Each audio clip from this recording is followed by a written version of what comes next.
Okay, Aly. Here we are. Should we jump in? Great. Okay. Yeah. I heard autistic people don't age at the same rate as other people. The only reason I'm not aging is Botox. Maybe I'm not autistic. Oh, yeah, you've definitely been faking it for attention. We're literally banning Tylenol so that people will have less of us. Hello, welcome to the Bad Creatives podcast show. My name is Alexa Van. My name's Aly Whitman. Aly, I've known for a Long believe time. it or not, why I wanted you on my show. One of the bajillion reasons why, because I could go on and on forever. This way. Very interesting person over here, VIP person over here. That's what it stands for, right? Very interesting person. Oh my god, I wish it did. Okay, one of our favorite things to talk about ever is John Wick movies 1, 2, 3, and 4. Mostly you, but I do like them. You be the host. I was She's dying. freezing up. I was dying to come on your podcast because I just love the world that you're building here. It's so easy to talk to you because of our subject today. Which is high masking autism in adult women. The bad creative. The bad creative. Yeah. What is that, you may ask? Well, we have autisms 1, 2, and 3. So there's autism 1, which used to be considered Asperger's. Uh-huh. I'm not going to get into why we don't call it that anymore. Autism 1 is considered high functioning. A better way to refer to it is high masking. The difference between autism level 1 to 2 or 3 is that we can hide the symptoms of our autism. So that does not mean we're functioning well. Exactly. We don't want to be measured on our functionality. If you think about autism as a problem, it's because you think that we can't function. Level 2 means you need some support and accommodations to be able to live. Level 3 means that you always need a lot of support and accommodations to live your life. Level 1 autistics get thrown to the wolves here because we're able to not only pretend that we're not autistic to get by, but also supposedly we don't need help. I think that's why a lot of people have come down on autism. It's like a fad and all these people seem normal. You don't know what to look for. Funny because I am constantly given 2 pieces of feedback. One is that I don't seem autistic. Everyone's a little autistic, right? And then the other one is, why are you so weird? That's the whole thing. It's like you're too weird to be normal, but not weird enough to be autistic. Why we decided to stick with the topic of masking, because it's quite an interesting thing to be able to hide certain things about yourself. For both of us, we didn't know that autism was on the plate. I didn't know that I was autistic. No. Didn't even really know about that word. I did know because I have a cousin who is like pretty low functioning. You knew high support needs. I want to interrupt and say the reason why I think it's important to say support needs instead of function is because if you think about people as only mattering or being an issue based on how much they can function in a society, a capitalistic, patriarchal society that doesn't care about them or what they need, only wants them to be able to go back under the hamster wheel to work and earn money to keep this horrible system going, we can't function in that because nobody can function in that unless they're like total sociopaths. It's not built to help anybody except for really rich men. Exactly. My point is now we're finding out these like nonverbal autistic people who need a lot of support. We don't even know what their strengths are. We don't even know what their superpowers are. Dude, we just learned that a lot of nonverbal autistics, they're telepathic. Like, that's what I'm saying. The telepathy tapes, like, I didn't listen to them because the quality was so bad. But if we put down the controversy of whether they're telepathic or not, because like I don't want to throw people for a loop here, like for as long as we've been caring for nonverbal autistic people, they've been treated like brain dead. I mean, it was like after the year 2000, people learned that they had fully functioning communication abilities in their mind that they can actually type out. And some of it because of like the new therapies, like they can actually speak now too. It's neurodiversity. If you can't go into this system, function, and push things out that these people want, they've decided you're a problem. And so we're not learning about the strengths of these people or the hidden talents or abilities. Just the fact that why is it so bad to need support? When I learned I was autistic was because a bunch of autistic people started being really vocal, telling me how autistic I am. You were talking about, you did know what autism was. So I knew what autism was. We had suspected that my mother's father was autistic. There was all these whispers being like, Grandpa Tom's got autism. Some people think that autism is all of a sudden a fad on the rise, and then you hear about these grandparents that are clearly autistic. The reason that we've seen a rise in people diagnosed with autism is because we're better at diagnosing it, not because there's more of it. It's so important to know because a lot of things happened in the 21st century. A lot of medicine, a lot of modern comforts, internet, and also better diagnosis of autism. And those things are correlated, not causational. I just am wanting to start a movement of autistic people who understand science because we fucking do. And I'm tired of people blaming us for this psycho pseudoscience bullshit. Also, as a woman, we were put in insane asylums and given the shock treatment for basically like being a burden to our husband, which is all I am, is a burden to men. If I'm not doing what they want me to do, I'm a burden to a man. Asking them to treat me like a human being is being a burden to them. So all I'm saying is, when would they have been like, oh, it's just her neurological wiring? No, you did ask me how I started to think about myself as autistic, and it actually was important that other adult women were being diagnosed around me. And I think there has been like a big push in the last few years for that. And so it really was other adult women being diagnosed with autism and coming up to me and being like, I just learned about this thing and you fucking have it, because that's how we talk to each other. I was on fire about and keeping it to myself. No one wanted to hear about it, and I was wanting to talk about it because I felt like my mind had been blown. I didn't have people coming up and talking to me about it. I went and looked it up. I was like, weirdly relating. Haha. And then what happened for me is I brought that up to a friend of mine who is autistic, and he said, I always thought that you were. I was like, I can't be because blank, blank, and blank. I only relate to 10 out of the 12 things I read. Exactly. I'm being very literal. But it was like, oh, I think you should look up masking.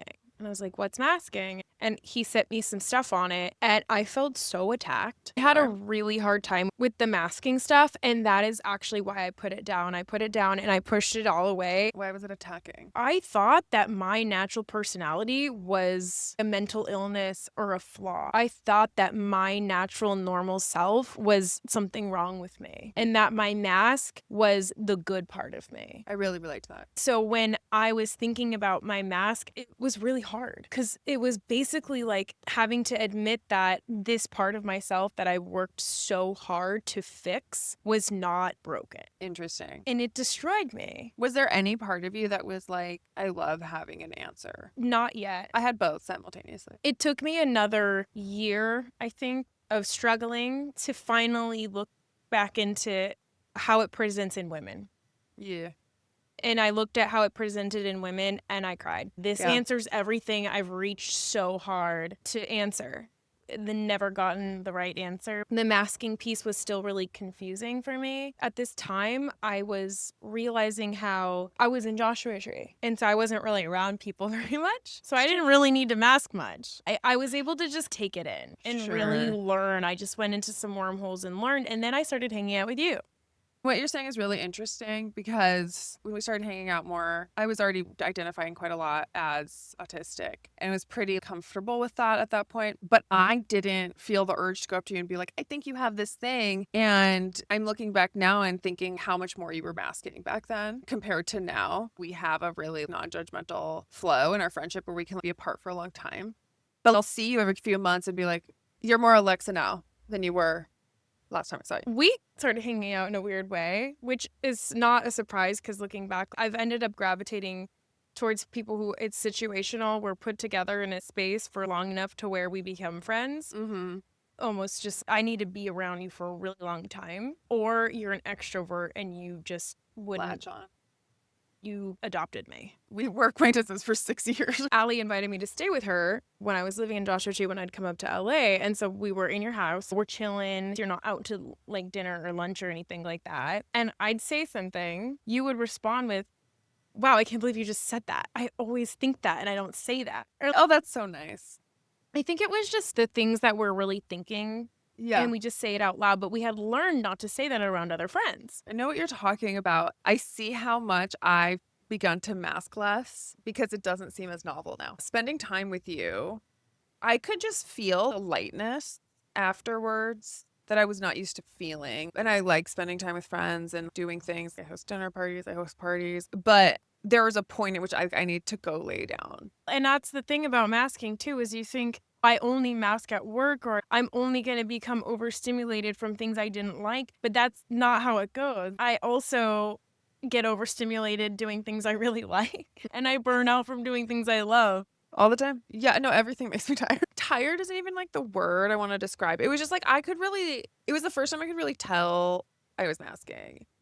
And one of the examples we had started talking about was I had a period of time where I wasn't working much. I went back to work on set and I had just gotten so used to being like a little bit less filtered around you. I went to work this day and this man was trying to help me with something that I didn't want. That it's not like I didn't want help. It was just like not helpful. And so I said in a very calm and unemotional tone, I said, I appreciate that you're trying to help me right now. But what I need is 5 minutes with you not here, which is Completely reasonable. thank you. And it was just one of these moments where I looked back on the day and I was like, that's such an autistic way of saying that too. I'm not like, please give me 5 minutes alone. I'm like, I need you to be in a different place from this place. When I go full robot mode like that, it goes one of two ways where people are like, you're an evil sociopath. Or people laugh because they're like, oh, you. I had a similar thing at work where I was really locked in. And some girl, I don't know what she said, but I just turned to her and I was like, I don't know what the words are that you are saying to me right now. I'm unable to respond. And I walked away. Words do not compute. It was the best I could do. I was really focused. Yeah. It happened to me literally yesterday. Cannot be super focused and masking at the same time. I just realized what you were talking about when you've been saying that sentence. Yesterday, I was at work focusing on my job, which is very technical. And someone was trying to talk to me and I was like, can't make word sentence. It was so close to that. And I can't also explain how I can't make that sentence into a sentence. I appreciate that you tried though, because sometimes I just don't say anything at all. They hate it. And they tell me that they don't like that. They're like, hello. I'm like, hey, I don't even realize I didn't respond. And they're like, you gonna say anything? You just ignored me. And I'm like, I wasn't listening. I get that that sounds mean. It's not lost on me that that sounds mean, but you have to understand autism to get that it's not a game we're playing to hurt people. It's this really intense focus that might not look focused, but it's lasered in, and I'm processing at a rate different than other people's because I'm taking in all this information because we don't have the filter to say what's important and what's not. I'm really good at my job because of this. Exactly. See, that's the superpower of it. However, on the social aspect of it, you can see me in a service position when it's a time where I'm busy and I'm locked in and I'm doing my thing, go from like neutral, no expression to looking at someone going, and then immediately going back to focus. I'm not doing it because I'm miserable. It's just like I'm going, oh, right, do the thing. And then I walk away and I'm like, focus again. Oh my God. Okay. So it's just so funny how often I forget this is related to autism. At work yesterday, it was a pretty low budget production. I was carrying a lot of the weight. I was not being taken care of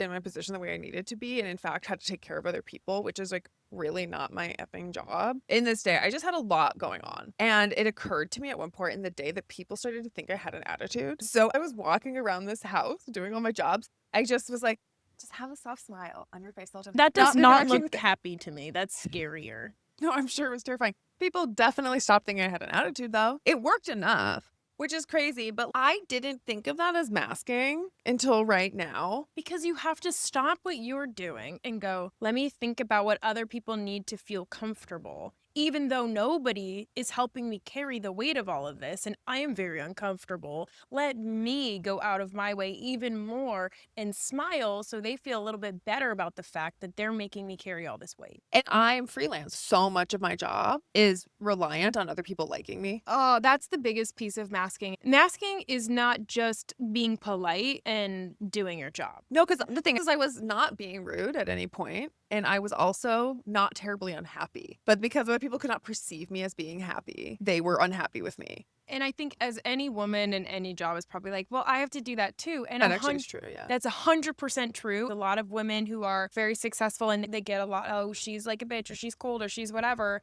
Whereas men, they kind of get a free pass. I'm not saying they 100% always do, but a lot more often. Their neutral is looked at as, oh man, he's so cool. And then my neutral is, what's wrong with you? Having a bad day, you know? Aren't you grateful to be here? Why don't you smile more? You look more smile, or like, whatever. The thing. But it's not just being polite and doing your job in a way that's like to act a certain way to perform the job that requires you to, interact with people and be friendly. But masking is I'm hiding the fact that I'm chewing gum constantly as a stim. And I'm hiding the fact that I want to go like this, pretending that I wish you I'm did that. okay about I'm wearing earplugs to deal with the volume of the music. And if I don't wear them, I'm really stressed out. Yeah. And I'm hiding the fact that I really want to talk about John Wick. I really want to talk about it. I want to talk about it right now. I was thinking about it on my way Talk here. about it right now. I'm just saying, like, you know what I mean? Yeah. It's like I'm consciously running this program of what I can and cannot show. It's not just don't forget to be polite and do your job. It's make sure you hide how uncomfortable you are and don't be too good either, because you don't want to make men feel threatened. It is so hard to parse what I'm doing to fit into a male-dominated field and what I'm doing just to mask in society. And I will say in some ways, being so skilled at masking from a lifetime of it has made me better at putting on a male mask when I'm at work. But back to your point about men getting away with it, most of the time I'm a digital tech. I don't know if anyone watching will know what that means. There's one guy out there. There's one fucking guy. And he's like, I know what that is. And he's going to say it in the comments. Please say it. Every male digital tech is so grumpy. They never smile. They only wear black. They're not friendly. And if I stop smiling or express in any way that I am unhappy to be at work, I am basically never hired again. I 100% believe you. My mask, again, it's not 100% a fake personality that I created out of thin air. It's a fragmented piece of me. It's a part of me that would come out if I was really happy, if I was really excited, if I was really playful. I'm like in my element. I'm with somebody I really care about. I don't want to be that version of me with the 54-year-old dude who keeps calling me Jessica Rabbit. That is so enlightening. It's layered. And that's why I think calling it a fragmented part of you, because it's not 100% a lie. It's not, I watched a movie and I'm going to pretend to be this I do character. have some of that. I mean, we're all influenced by things. Like you grow up and whatever it was that was you were heavily influenced by, there's no way that we didn't kind of pick that up. And that's a playful, fun, whatever part of me. I think it can be confusing for people because sometimes genuinely I am bubbly and I am fun and I am having a good time and I am silly.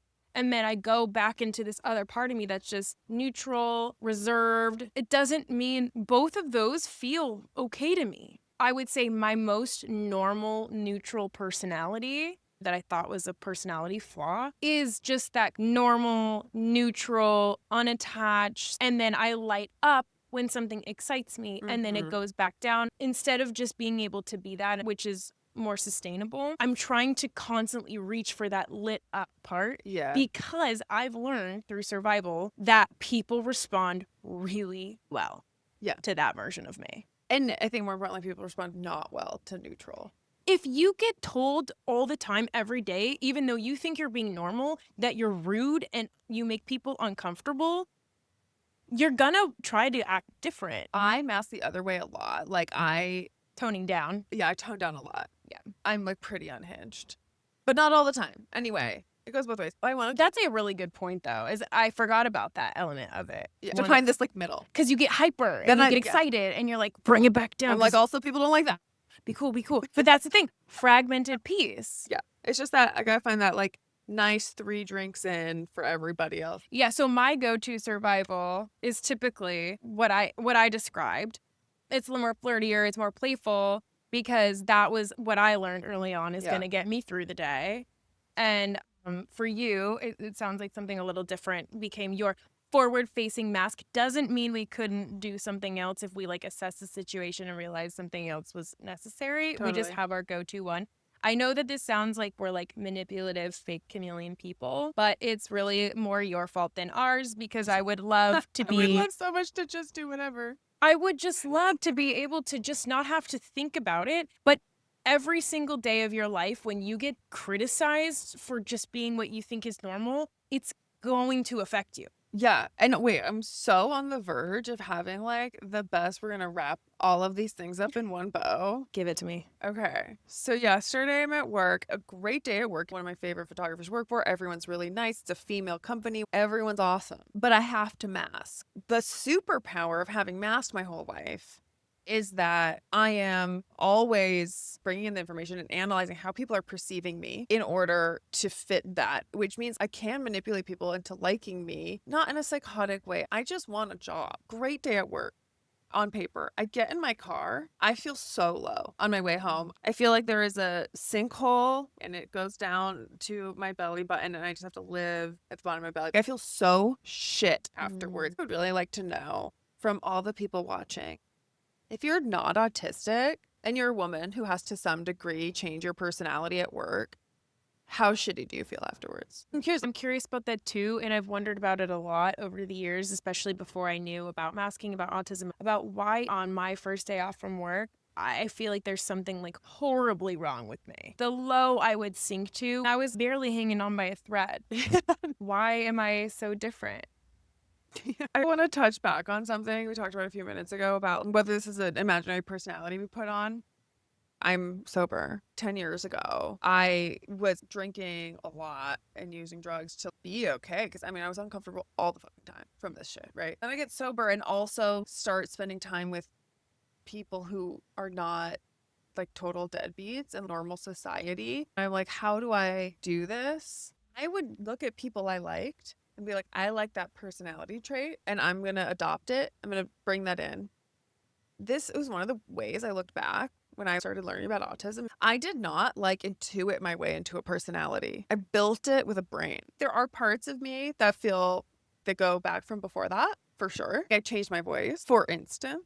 I like that person walks into a room and smiles. I see how they're getting what they want from that, and I would do that. I think that the ADHD in me has made it so I can do what you're talking about. Yeah. But I'm also so impulsive sometimes. When I'm just relaxed and I'm just doing my thing, I'm so fucking all over the place. Yeah. That the personality is more so there isn't the time to be that calculated.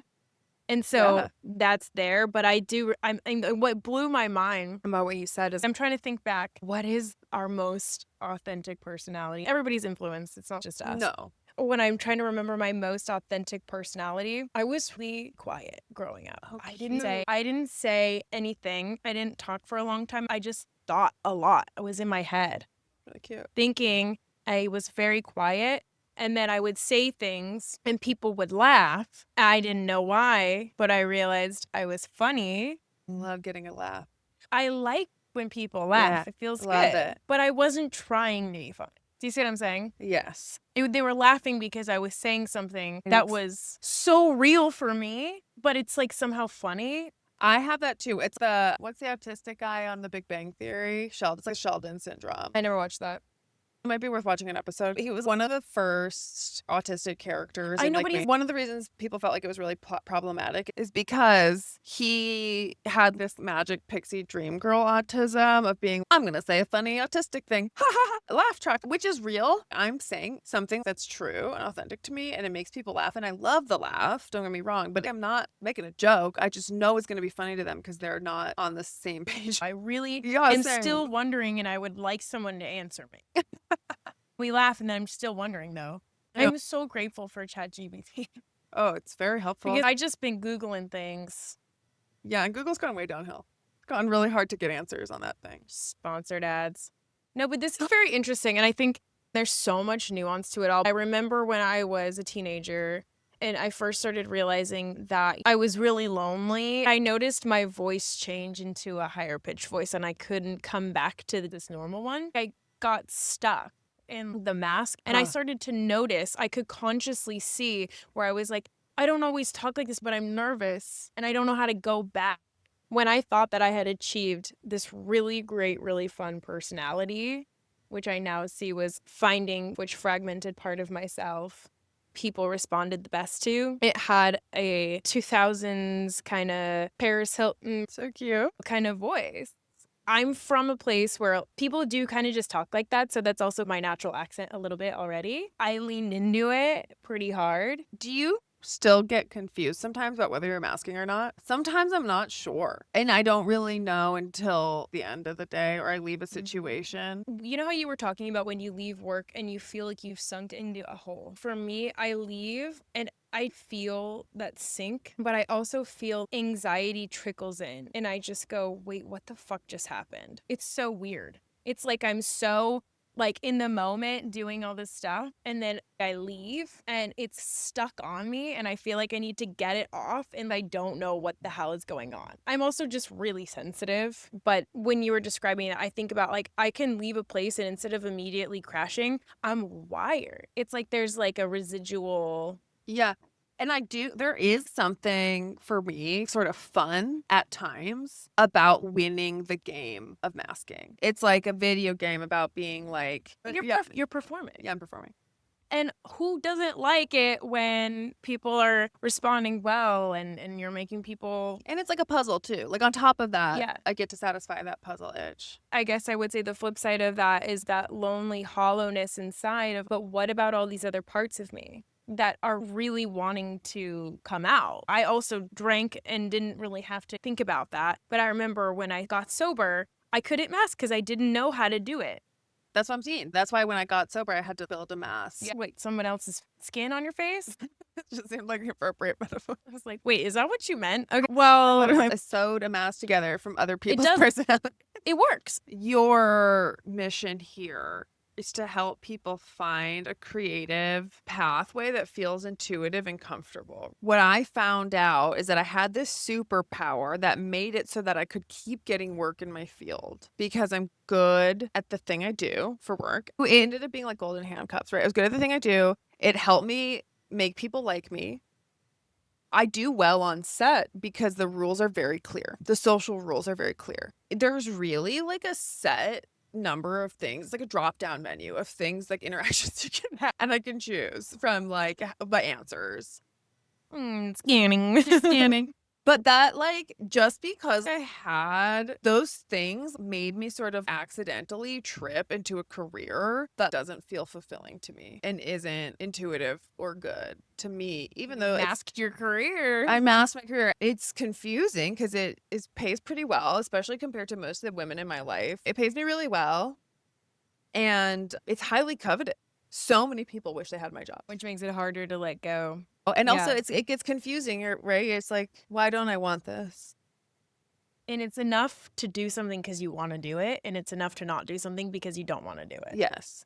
I mean, there are certain things you should do. I hope you get what I mean. Do I need to be specific? Do you get it? Because I would be like, that was vague. I don't know if she just gave me permission to do something bad. And it's also nuanced because there's also this thing where like I'm really grateful. I'm really glad I got put through this crucible and I had to learn all these things and got all these skills. I just wanted to say, for anybody watching, if you struggle with masking and wanting to know more about masking and burnout, masking is not just this really obvious performative thing. Also can be very subtle. You may not realize you're doing it. You may be just so used to accommodating others and not asking for accommodations that you may pull away from people. You may be isolating. You may just not be sharing yourself. You may be trying so hard to hold in certain stims or fidgets. You know what I do? One of my stomach things is I like want my eyes to be clear of the skin around it. I've been doing that my whole life. It freaks people the fuck out. Yeah. I've kind of picked this up again. It's probably bad. I'm like worried it's going to fuck up my skin. Now I kind of want to do that. It looks like refreshing. Like I want to do. I feel like as soon as I do it, I'm like, well, now the feel like skin I is need- on my eyeball and it need to shouldn't open- touch the eyeball. And you need to like keep checking to make sure it's like still not like that or whatever. I started playing with my hair non-stop. It's like an acceptable stim. It looks like I'm just being cute and flirty. I get away with a lot because I'm like a quirky, you know? I'm like, why for me being attractive, I think I get a free pass a lot. I mean, imagine being like, Because I'm attractive girl. So a woman, whatever. I don't care about that kind of you're shit. 23. I'm just like, yeah. And so when you start to see that these things aren't just vanity, it's straight up survival, there's no need to shame. And if you're having a day where you don't have it in you to mask anymore, because the thing about, if we could just stop having to go to this high to mask, we wouldn't sink as low. Yeah. And so we'd be able to stay more in this neutral, and it would be less of like a, whoa, what's going on with this person? What's going on with myself thing? And so when you do see somebody autistic, a friend of yours or yourself, in this low, just know that it's not your fault, and you may need to just let yourself be there for a little bit until things even out, because you don't have any more steam. We want a little bit less spiky, and I know it's not always in our control because we're talking about in the fields we're in. It would be very difficult for us to work the jobs that we have and not mask. So telling somebody, oh, be yourself, Impossible. I wonder sometimes what a future might look like where people aren't asked to mask at all. I don't know if this is ever possible. I'm so sure that this is the only way I can get by. That the idea of giving up masking entirely, I'm like, absolutely. I could do it. I could give it up. I could easily give it up because I'm bored by it and I don't want to do it. And when I do feel good, I just want to be able to do what feels right and feels true for me that day. I should articulate better because I do want it. My mind cannot perceive a world where that's allowed without losing the benefits. It sounds so relaxing to me. We should say we live in Los Angeles, and I think it's really exaggerated here. The masking or the not masking? The expectation of a certain kind of nicety that to me is manipulative and fake. This could be different everywhere. I was just in New York City. Apparently, I'm the nicest person there. John Wick,